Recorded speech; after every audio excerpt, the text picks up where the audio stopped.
Welcome to class. This is major economic ecosystem. ये आपका unit 3 है, इन्वायरमेंटल स्टडी की क्लास है आपकी, जो आपकी यूनिट 3 मेजर इकोसिस्टम आपका VEVAE 181 ये आप सब्जेक्ट है, इसका यूनिट 3 आज हम स्टार्ट करेंगे। मेजर इकोसिस्टम, इसमें हमने जो सबसे पहले जो स्ट्रक्चर देख लेते हैं चैप्टर के अंदर क्या क्या है। पहला तो इंट्रोडक्शन है। इंट्रोडक्शन का मतलब है इस चैप्टर से रिलेटेड क्या है, एक्सपेक्टेड लर्निंग आउटकम, तो वो आपने इसमें देख ही लिया कि क्या है ये। ठीक है, इंट्रोडक्शन। फॉरेस्ट इकोसिस्टम, अब हमने इंडिविजुअल को सेपरेटली इसको कैटेगराइज करके पढ़ना है। जैसे कि फॉरेस्ट इकोसिस्टम, फॉरेस्ट में क्या क्या आप देखेंगे, जब भी आप मन में विचार आता है कि जंगल, फॉरेस्ट, ये वन, तो वहां पे कैसा इकोसिस्टम होता होगा, मतलब जीवन वहां पे सरवाइव कैसे करते होंगे।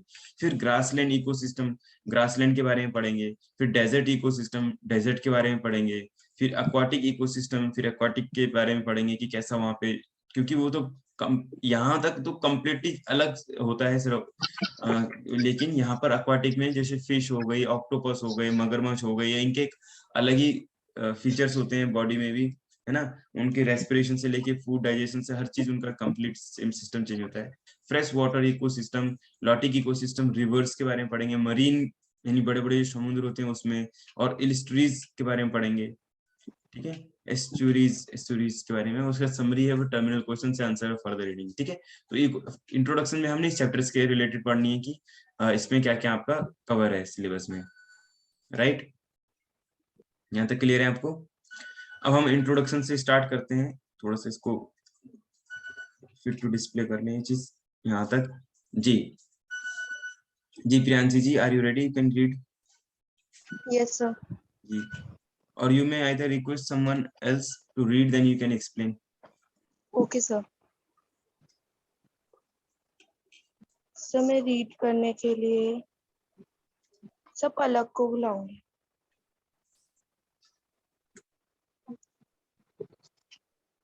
Introduction. In the previous units, you had studied about ecosystem and its structure.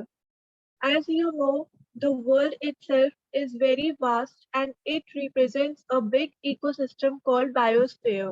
The word ecosystem is made up of eco and system.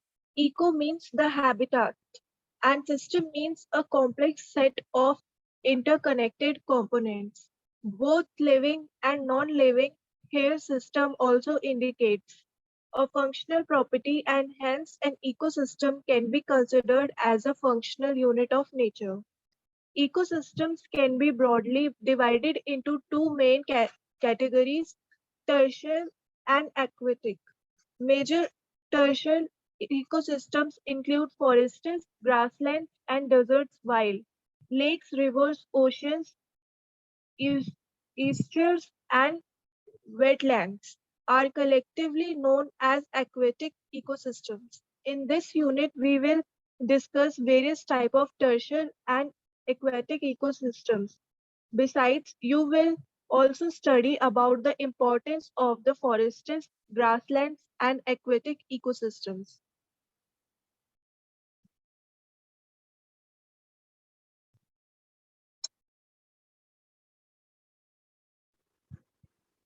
Introduction. In the previous units you have studied about ecosystem and its structure. हमने जो हमारी पहली unit थी, जो previous unit हमने इससे 2 unit पहले पढ़ी है, जो वो उसमें हमने किस बारे में पढ़ा था? इकोसिस्टम के बारे में पढ़ा था और उसके स्ट्रक्चर के बारे में पढ़ा था। As you know, the world itself is very vast and it represents a big ecosystem called biosphere.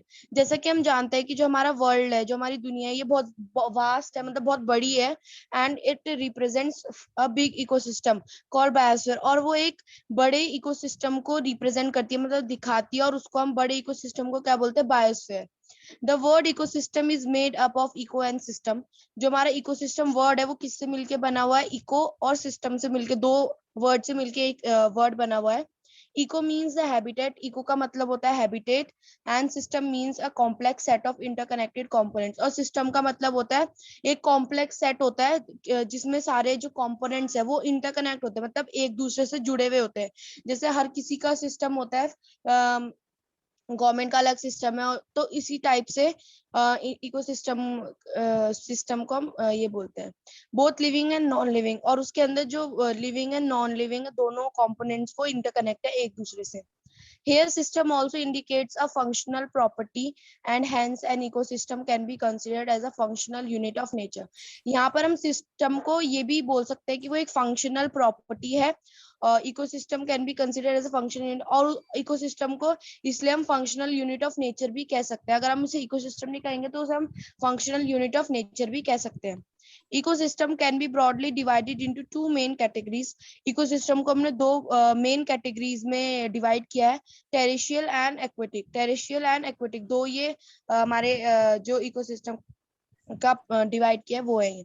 Major terrestrial ecosystem include forest, grasslands and deserts, wild lakes, rivers, oceans. जो हमारी मेजर टेरेस्ट्रियल इकोसिस्टम है उसके अंदर क्या क्या चीजें हैं, forest आ जाते हैं, ग्रासलैंड आ जाते हैं, डेजर्ट्स और lakes, rivers, oceans, estuaries and wetlands are collectively known as ecosystem. जो डेजर्ट तक है वो हमारे टेरेस्ट्रियल इकोसिस्टम तक आते हैं, और जहां बात आती है लेक्स, रिवर्स, ओशियंस की, वेटलैंड्स की, वो हमारी एक्वेटिक इकोसिस्टम के अंदर आते हैं। In this unit, we will discuss various types of terrestrial and aquatic ecosystem. इस यूनिट में हम अलग अलग टेरेस्ट्रियल और एक्वेटिक इकोसिस्टम के बारे में डिस्कस करेंगे। Besides, you will also study about the importance of the forest, और उसके अलावा हम फॉरेस्ट की इंपॉर्टेंस के ऊपर बात करेंगे, ग्रासलैंड और एंड एक्वेटिक इकोसिस्टम की इंपॉर्टेंस के बारे में भी बात करेंगे।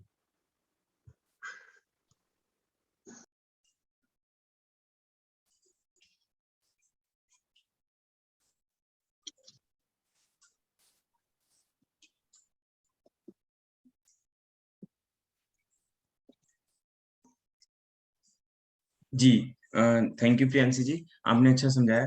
अभी एक चीज में मैंने नोट करी, जैसे हम नॉर्मली अभी एक्वाटिक अब हम देखते हैं ना एक्वाटिक इकोसिस्टम, तो नॉर्मली हमें ओशंस ही ध्यान में आता है कि ओशंस, बट इन्होंने क्या क्या कवर किया, लेक्स कवर किया है, समुद्र जो रिवर्स कवर किए, एस्चुरीज कवर करी और वेटलैंड, ठीक है, जो समुद्र के आसपास रहने वाला, और जो कुछ वेटलैंड होता है जो पूरा वाटर से कवर होता है। तो इन सभी जगह को हम कलेक्टिवली क्या बोलते हैं, एक्वाटिक इकोसिस्टम। तो नॉर्मली हमारे माइंड में क्या आता था जब एक्वाटिक इकोसिस्टम बोलते हैं, तो ऑक्टोपस, फिश, स्टार फिश, ये सब जो एक्वाटिक एनिमल्स हैं जो समुद्र में रहते हैं, गहरे समुद्र में, ऐसा ध्यान में आता था। लेकिन उसके अलावा अगर हम कह सकते हैं कि अब जो मेंढक है, ये सब भी एक्वाटिक माने जाएंगे। अगर ये लेक्स, रिवर्स की बात करते हैं तो मेंढक को भी हम एक्वाटिक बोलेंगे। तो lakes, river, ocean, estuaries, wetland and collectively known as aquatic ecosystem. बाकी ग्रासलैंड में हम देखते हैं क्या आते हैं, ग्रासलैंड में फॉरेस्ट और ग्रासलैंड और डेजर्ट, ये तीन चीज जो है टेरेस्ट्रियल इकोसिस्टम है, यानी कि जमीन धरती पे जहाँ पे नॉर्मल फॉरेस्ट कवर है, ग्रासलैंड कवर है और डेजर्ट कवर है। तो इस तरीके से दो मेन कैटेगरी में इसको डिवाइड किया गया है इकोसिस्टम को। लर्निंग आउटकम में यहाँ पे दिखा रहा हूँ आपको डिस्प्ले पे, इसको स्किप करते हैं, फिर हम आगे इसको कंटिन्यू करते हैं। फॉरेस्ट इकोसिस्टम, जी यहाँ से स्टार्ट करते हैं। यस, कौन आएंगे स्टडी के लिए, रीडिंग के लिए? कशिश जी आप?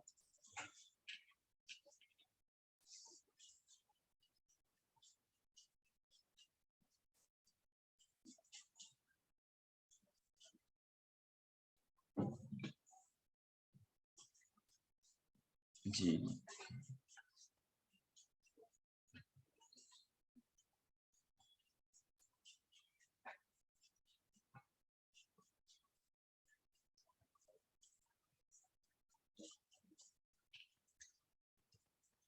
हाँ जी, रीडिंग के लिए आए।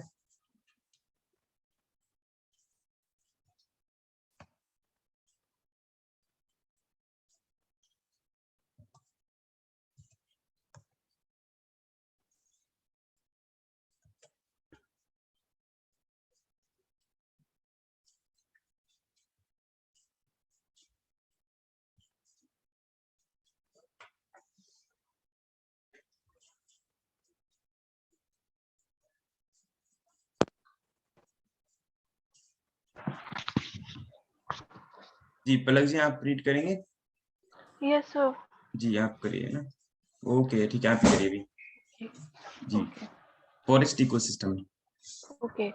Forest ecosystem. Now let us see As to what a forest is, the word forest is derived from the Latin word forest, meaning outside, the reference being to village boundary fence that must have included all uncultivated and uninhabited land.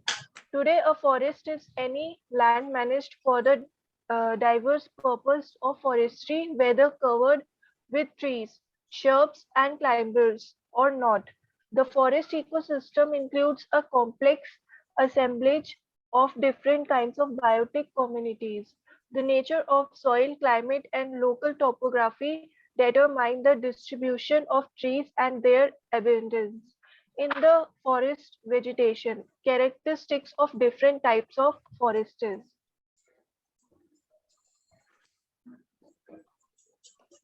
So scroll.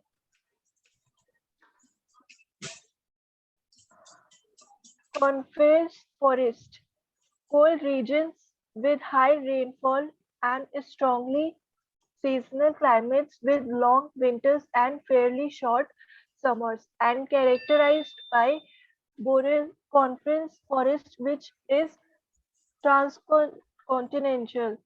These forests are characterized by evergreen plant species such as Spruce, Acacia, Glacier, Fir, Abies, Blazem, and pine trees, Pinus roxburgh, Pinus strobis, and by animals such as the lynx, wolf, bear, red fox, porcupine, squirrel, and amphibians, like trees, frogs, and pound frogs. The little resultant from conifer needles is broken down very slowly and is not particularly rich in nutrients. These soils are acidic and are mineral deficient. The productivity and community stability of the boreal forests are lower than those of any other ecosystem. Temperate deciduous forest. The temperate forests are characterized by a moderate climate and broad-leaf deciduous trees, which shed their leaves in winter and grow now foliage in the spring. These forests are characteristic of North America, Europe, Eastern Asia, including China and Japan. Chill and part of Australia with a cold winter and an annual rainfall of 75 to 150 centimeter. The precipitation may be fairly uniform throughout year. Trees are quite tall, about 40-50 meter in height, and their leaves are thin and broad. The predominant genera of these biome are maple, acacia, beech, fagus, oak, quercus, hickory, crayy, basswood, tilly, chestnut, castanea, and cottonwood. Populous in Himalayas, the temperate vegetation includes pines, cedars, fir, and juniper trees, along with ro- rhododendrons and William Select.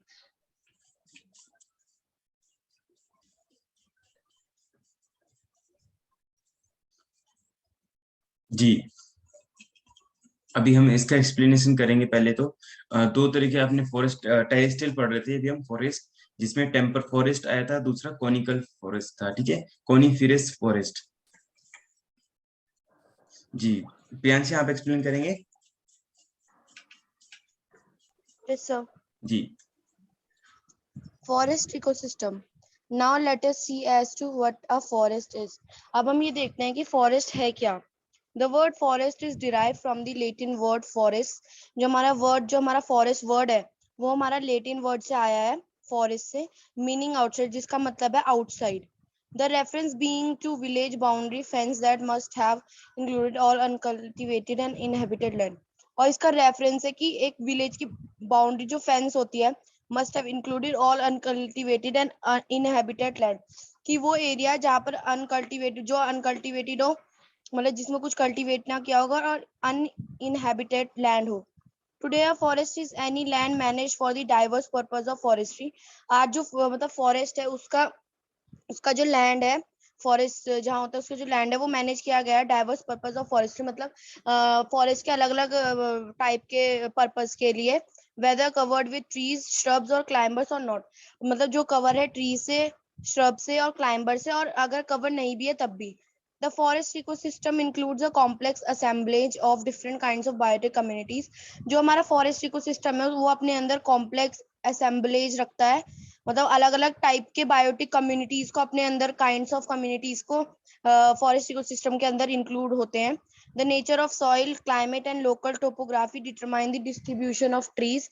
जो हमारी soil of मतलब nature of soil है और climate की और जो local topography है वो ये डिटरमाइन करता है distribution of trees and their abundance, मतलब वो ट्रीज को डिस्ट्रीब्यूट करता है और उसके अबंडेंस को फॉरेस्ट वेजिटेशन में. Characteristics of different types of forest are describe below. हमें डिफरेंट टाइप्स ऑफ फॉरेस्ट की कैरेक्टरिस्टिक्स बताई गई हैं. जैसे फर्स्ट आता है coniferous forest, cold regions with high rainfall and strongly season climates. ये जो कॉनिफेरस फॉरेस्ट होते हैं ये कोल्ड रीजन्स होते हैं, यहाँ पर ज्यादा रेनफॉल होती है और ये एंड स्ट्रांगली सीजनल क्लाइमेट्स. और जो ये कॉनिफेरस फॉरेस्ट होते हैं ये ज्यादा से बहुत ज्यादा सीजनल क्लाइमेट्स होते हैं with long winters and very short summers, मतलब इसमें ज्यादा सर्दियां होती हैं और बहुत कम गर्मियां होती है. Are characterized by boreal coniferous forest which is trans continental, जिसको हम कॉनिफेरस फॉरेस्ट भी बोलते हैं, जिसको हम ट्रांस कॉन्टिनेंटल भी बोल सकते हैं. These forests are characterized by evergreen plant species such as spruce. जो ये हमारे फॉरेस्ट है इसमें एवरग्रीन प्लांट स्पीशीज रहती है जो हमेशा से रहती हैं, जो कभी भी एक्सटिंक्ट नहीं होती. उसको जैसे स्प्रूस हो गया, जैसे हम पीसिया ग्लेसिया बोलते हैं, या फिर हो गया, या पाइन ट्री हो गया, ये हमें ये कभी भी एक्सटिंक्ट नहीं होती, हमेशा एवरग्रीन रहती हैं. And by animals such as lynx, और जो एनिमल्स होते हैं जैसे लाइनेक्स हो गया, वोल्फ हो गया, डियर हो गया, और पॉर्क्यूपाइन हो गया, स्क्वायरल हो गया, एम्फीबियंस हो गए, और लाइक ट्री फ्रॉग्स और पॉन्ड फ्रॉग्स. ये सारे जो ऐसे प्लांट्स और ट्रीज के बारे में हम बात करें ये हमेशा एवरग्रीन रहते हैं, कभी भी एक्सटिंक्ट नहीं होते हैं. The litter resultant from conifere needles is broken down very slowly as it not particularly rich in nutrients. जो हमारा कन्फियर निडल्स है वो थोड़ी थोड़ी लिटर ब्रोकन डाउन हो रही है धीरे धीरे के लिए, क्योंकि वो nutrients not particular slowly and is not particularly rich in nutrients, क्योंकि वो न्यूट्रिएंट्स में रिच नहीं है, मतलब उसके पास न्यूट्रिएंट्स की कमी है. These soils are acidic and are mineral deficient, और जो ये सॉइल होती हैं ये बहुत ज्यादा एसिडिक होती हैं और मिनरल डेफिशिएंट होती हैं. The productivity and community stability of boreal forests are lower than those of any other ecosystem. जो productivity है इनकी और जो community है stability of boreal forest, जो boreal forest होते हैं उनकी वो other ecosystem से बहुत ज्यादा कम है, मतलब उनकी जो productivity और community है वो और ज्यादा ecosystem से कम है. Second आता है हमारा temperate deciduous forest. The temperate forests are characterized by a moderate climate. जो हमारा temperate forest है उसके अंदर moderate climate रहता है, मतलब सही climate रहता है, and broad leaf deciduous trees. और यहाँ पर हमारे temperate forest में जिन पेड़ों के पत्ते बहुत ज्यादा broad होते हैं, मतलब बहुत ज्यादा चौड़े होते हैं, वो इस forest में ज्यादातर होते हैं. which shed their leaves in winter and grow new foliage in the spring. जो अपने पत्ते विंटर में झड़ जाते हैं, जिनके पत्ते विंटर में और स्प्रिंग में दोबारा से नए फोलिएज मतलब नए पत्ते उग जाते हैं. These forests are characteristics of North America. ये जो फॉरेस्ट है ये नॉर्थ अमेरिका की कैरेक्टरिस्टिक है. ये north America, Europe, eastern Asia including China and Japan, चाइल एंड पार्ट ऑफ ऑस्ट्रेलिया, ये सबको रिप्रेजेंट करती है. With a cold winter and an annual rainfall, मतलब यहाँ पर विंटर बहुत ठंडा रहता है और जो एनुअल रेनफॉल होती है 75 to 150 centimetre. The precipitation may B Fairlie uniform through out year, मतलब जो प्रेसिपिटेशन होती है, जो पानी का जो बारिश आने की जो वो होती है वो थ्रू आउट द ईयर चलती रहती है, मतलब कभी ना कभी हो ही जाती है। Trees are quite tall, about 40 to 50 metre. इस फॉरेस्ट में जो हमारे ट्रीज होते हैं वो बहुत मतलब ज्यादा टॉल होते हैं, 40 से 50 मीटर की हाइट होती है उनकी।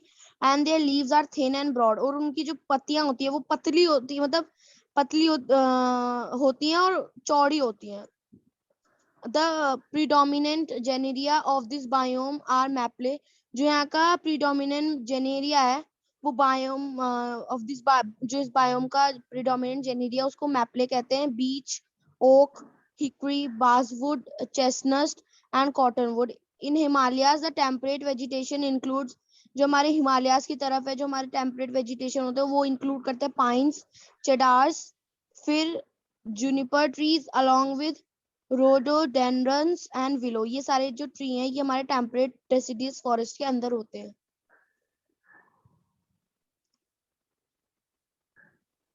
The common animals are deers, bears, squirrels, grey foxes. जो इसमें हमारे कॉमन एनिमल्स होते हैं वो होते हैं डियर्स, बियर्स और स्क्वेरल, गिलहरी, grey foxes, bobcats, wild turkey. ये सब हमारे इसमें एनिमल्स प्रेजेंट होते हैं। Common invertebrates include earthworm. जो हमारे कॉमन जो एनिमल्स होते हैं वो होते हैं अर्थवर्म, स्नेल्स, मिलीपैड्स, कोलियोपेट्रा एंड ऑर्थोपेट्रा।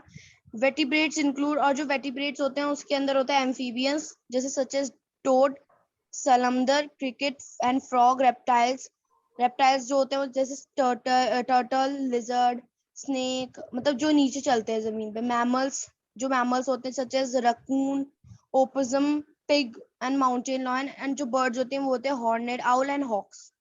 अब आता है हमारा temperate evergreen forest. Many parts of the world have a Mediterranean type of climate which is characterized by warm. जो हमारा टेम्परेट एवरग्रीन फॉरेस्ट होता है उसके जो many parts of the world have, जो हमारे वर्ल्ड के बहुत सारे पार्ट हैं which is characterized by warm, dry and summer and cool moist winters। वहां पर जो जिसमें ये विंटर क्लाइमेट रहता है, जैसे कि वार्म भी रहता है, ड्राई समर्स भी रहते हैं, कूल भी रहता है और मॉइस्ट विंटर रहता है, वहां पर हमारे टेम्परेट एवरग्रीन फॉरेस्ट होते हैं। These are commonly inhabited by low evergreen trees. ये जो हमारे टेम्परेट एवरग्रीन फॉरेस्ट इनहेबिटेड किए गए हैं evergreen trees having needle like और ब्रॉडलीज। इनके अंदर मतलब ये निडल लाइक होते हैं, मतलब सुई की तरह होते हैं, और इनकी भी ब्रॉडलीज होती हैं। These include hemlock. ये इसके अंदर कुछ ट्रीज के नाम बताएं, जैसे हेमलॉक हो गया, यू हो गया, मैपले हो गया। श्रब में range up to 3 to 4 metre in height. और जो यहाँ पर श्रब्स होते हैं जो वो उनकी हाइट जो 3-4 मीटर हाइट होती है उनकी। The characteristics animals of temperate evergreen woodland chaparral are. जो इसमें कैरेक्टरिस्टिक्स बताई गई है एनिमल्स की टेम्परेट एवरग्रीन, उसमें वो है mule, deer, brush rabbit, wood rat, chipmunk and lizard. ये सारे इनके जो टेम्परेट एवरग्रीन फॉरेस्ट है इसके एनिमल्स है जो इसके अंदर रहते हैं। Temperate rain forest. The temperate rain forest are colder than any other rain forest. जो हमारा टेम्परेट रेन फॉरेस्ट है वो किसी भी अलग दूसरे फॉरेस्ट से ज्यादा कोल्डर है, ज्यादा ठंडा है। And exhibit a marked seasonality with regard to, sir scroll कर दीजिए, seasonality with regard to temperature and rainfall. Rainfall is high but fog may be very heavy which may actually represent a more important। यहाँ पर rainfall तो ज्यादातर ज्यादा होती है, लेकिन जो फॉग होता है वो बहुत ज्यादा हैवी होता है, जो कि actually represent a more important source of water. जो हमें ये रिप्रेजेंट करता है कि ये पानी का एक सोर्स है देन रेनफॉल इटसेल्फ। रेनफॉल के अलावा the diversity of plant and animal is much low as compare to their warmer counter parts. यहाँ पर जो प्लांट्स एंड एनिमल्स की जो डाइवर्सिटी है वो बहुत मतलब थोड़ी कम है compare to their warmer counter parts. उनके वार्मर काउंटर पार्ट से कंपेयर करें तो। सही, 5th वाला भी करना है जी। अभी हम इसको रीड करेंगे, tropical rain forest. Okay sir. जी, उसके बाद और ये भी हमने रीड करना है। पलक जी ने शायद आई थिंक 3rd या 4th पॉइंट तक रीड किया है ना जी। Tropical rain forest. Tropical rainforests. Tropical rainforests occur near the equator and are among the most diverse communities on the earth. Both temperature and humidity remain high and more or less uniform. The annual rainfall exceeds 200 centimeter and is generally distributed throughout the year. The common vertebrates of tropical rainforests are the arboreal, amphibian, Rhecoporus, Mallebritus, aquatic reptiles, chameleons, agnites, geckos, many species of snakes and birds, and a variety of mammals such as leopard, jungle cats, ant, eaters, giant flying squirrels, monkeys, and sloths. Tropical seasonal forests. Tropical seasonal forests occur in regions where total annual rainfall is very high but segregated into pronounced wet and dry periods. In exceedingly wet tropical seasonal forests, commonly known as monsoon forests, the annual precipitation may be several times that of the tropical rainforests. Teak is often a major large tree in the best known tropical seasonal forests of India, central India, and Southeast Asia. Bamboo is also an important climax shrub in these areas. Subtropical जी rainforest. जी पलक जी, अभी इसको पहले इसको complete कर लें। Tropical rain forest के तक आ गए हम, कहाँ तक हमने रीड करना था? प्रियांशी जी ने अच्छा एक्सप्लेन किया था जी। ये है आपका टेरेस्ट्रियल इकोसिस्टम। अभी हमने जैसे हम पढ़ रहे हैं मेजर इकोसिस्टम, जिसमें हम टेरेस्ट्रियल पढ़ रहे थे, सॉरी हमने दो तरीके से कैटेगराइज किया, एक्वाटिक और हम टेरेस्ट्रियल। तो उसमें देखो टुंड्रा फॉरेस्ट है, बोरियल फॉरेस्ट है, हम यहाँ से रीड करें, ट्रॉपिकल फॉरेस्ट है, सब ट्रॉपिकल, ठीक है, temperate deciduous forest, deciduous forest और मिक्स्ड टेम्पर फॉरेस्ट, उसके बाद हम इस तरीके से पढ़ रहे हैं, राइट। अभी हम इसमें अगर ऐसे कैटेगराइज करें इसको, तो ये 1 2 3 4 5 6, ये 6 तरीके का फॉरेस्ट के बारे में यहाँ पर हम पढ़ने वाले हैं। तो आप इसमें देख सकते हैं कि एक तो ट्रीज के हाइट वगैरह, यहाँ पे श्रब्स वगैरह देख सकते हैं, ठीक है। इस तरीके से हम चीजें अंडरस्टैंड करते चले जाएंगे।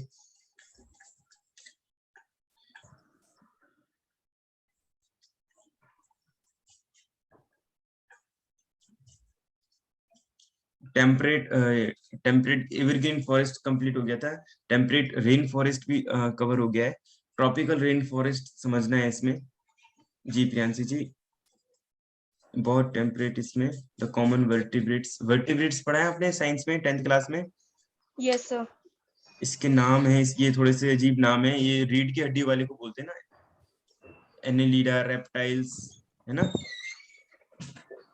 तो इसमें यहाँ पर जो जीव रहते हैं ज्यादातर, जैसे एक्वाटिक में रीढ़ की हड्डी वाले कम मिलेंगे, लेकिन नॉर्मली फॉरेस्ट के अंदर जितने भी जीव मिलेंगे आपको सब वर्टिब्रेट्स मिलेंगे, यानी कि रीढ़ की हड्डी वाले जीव जंतु जिसको बोलते हैं जी। आप यहाँ से एक्सप्लेन कर सकते हैं पॉइंट नंबर 5 से।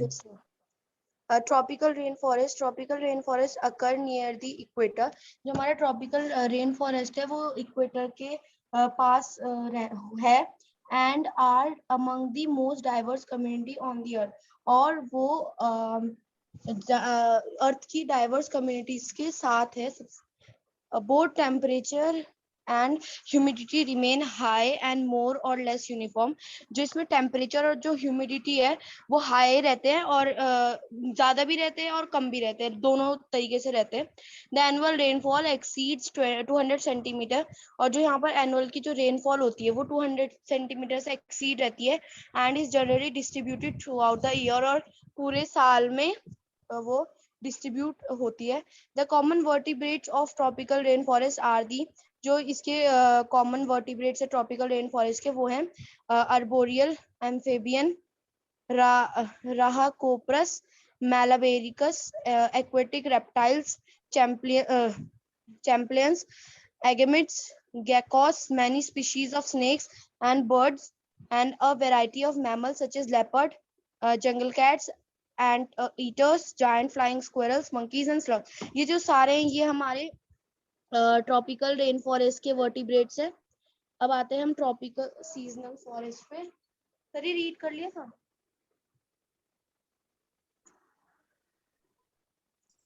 जी इसको हम एक बार रीड करवा लेते हैं। Okay sir. Ji Muskan ji.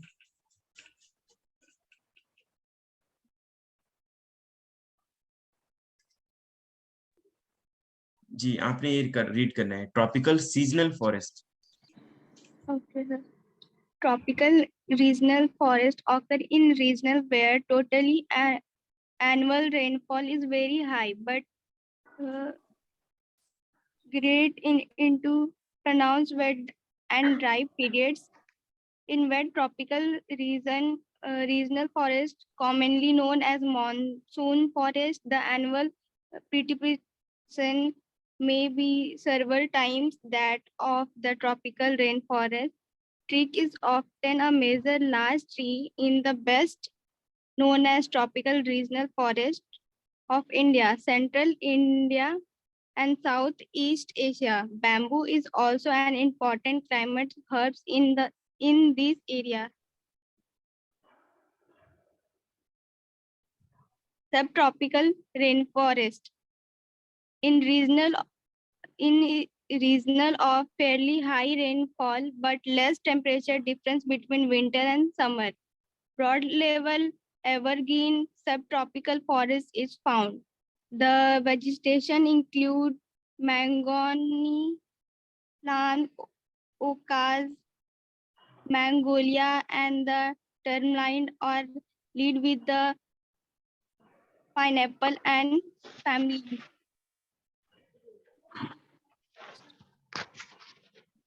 Animal life of subtropical forest is very similar to that the tropical rainforest. Yes, Priyansi, now you can explain what point. Tropical seasonal forest.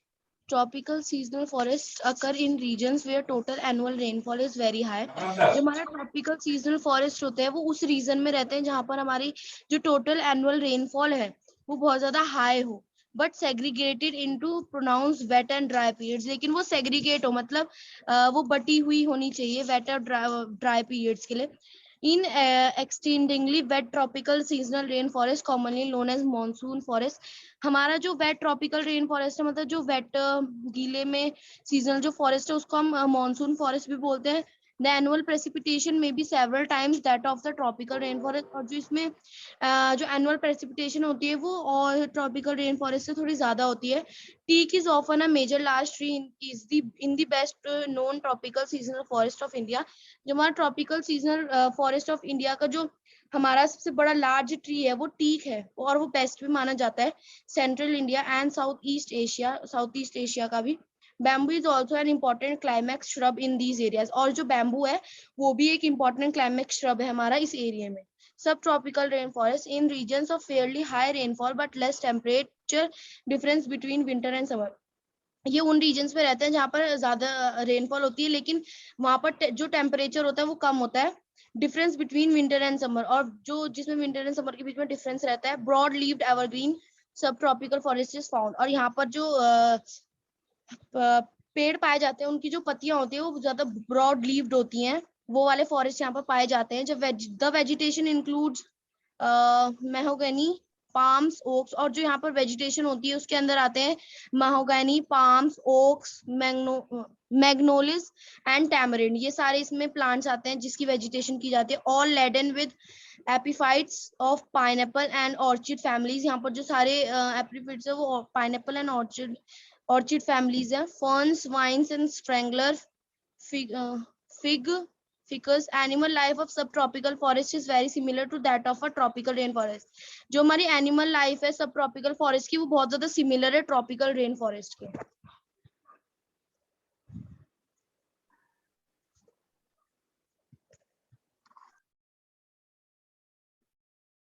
Ji importance of forest इसको हमने read करना है. जी शिवानी जी, मिनल जी, ठीक है, मिनल भूरा जी. Importance of forest for humans. Forests have been a source of multiple products, services, and recreation, and basis of the development of culture and civilization. Apart from the source of fuel, food. They provide raw materials to various wood industries like pulp and paper, composite wood, rayon, and other man-made fibers, matches, furniture, shuttles, and sport goods. Indian forests also provide many other minor products such as essential oils, medicinal plants, resins, and turpentine, lac and silk, katha and catechu, BD wrappers, and tether silk forests have great biological importance as reservoirs of genetic diversity apart from playing an important role in regulating Earth's climate.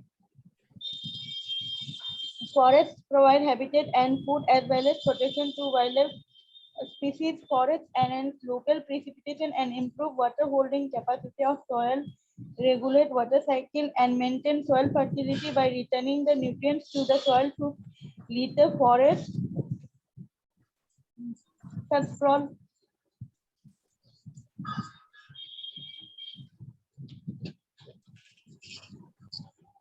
capacity, regulates water cycle and maintain soil fertility by returning the nutrients to the soil to litter forest, check soil erosion, landslide, and reduce intensity of flood and drought.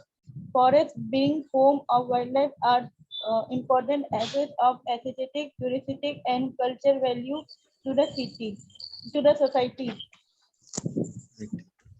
तो ये जो हमारा topic है, ये है हमारा importance of forest. Yes Priyanshi ji. Importance for forest, जैसे कि ह्यूमंस के लिए फॉरेस्ट एक सोर्स है मल्टीपल प्रोडक्ट जैसे कि services, recreation and basis of the development of culture and civilization, और ये अपार्ट करता है from the source of fuel, food, और वो प्रोवाइड करता है raw materials to various wood industries जैसे कि pulp, paper, composite wood, rayon, and other man-made fibers जैसे कि matches, furniture, shuttle, sport goods etcetera. Indian forest provide करते हैं many other minor products such as essential oils, medicinal plants, resins, and turpentine, lac and silk, katha, caoutchouc, BD wrappers, and tether silk. और forest जो है वो great biological importance है as reservoirs of genetic diversity. वो playing apart from playing and और वो playing करता है role in regulating earth's climate. Forest provide habitat, habitat को प्रोवाइड करता है जैसे कि food as well as protection to wild species. Forest enhance local precipitation, forest enhance करता है लोकल प्रेसिपिटेशन को. उसके बाद control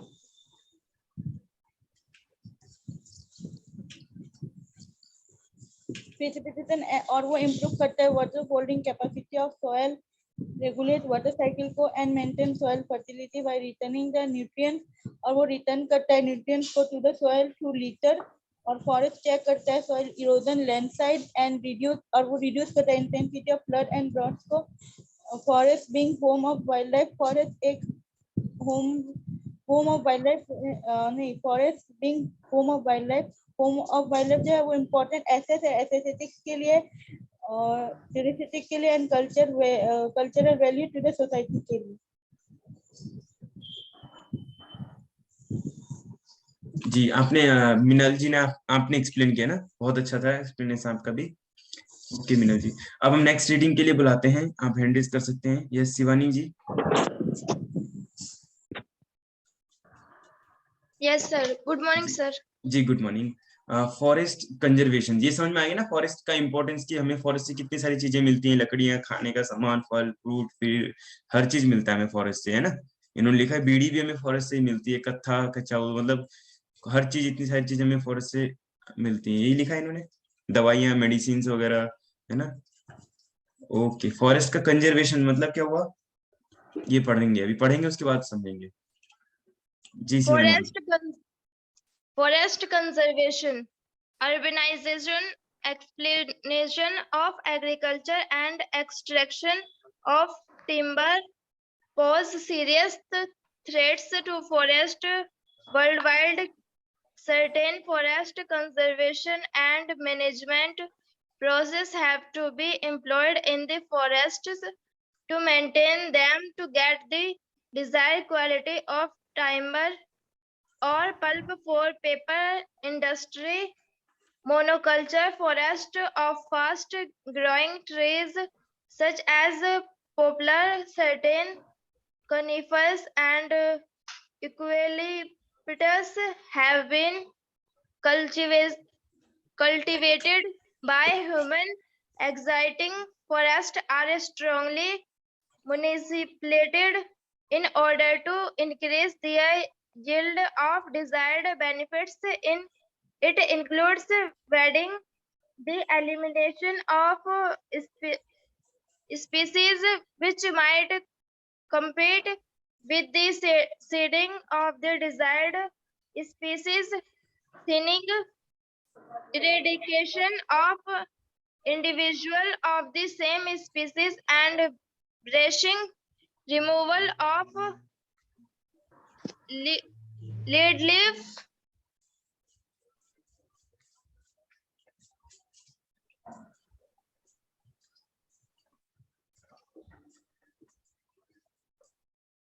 Lead leaf lower branches, especially in coniferous forest management, also includes the controlling of forest fire.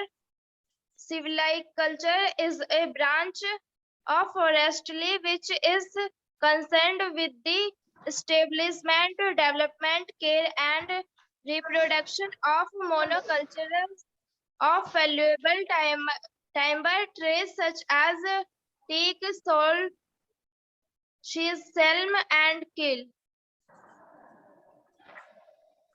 जी जी शिवानी जी। जी प्रियांशी जी।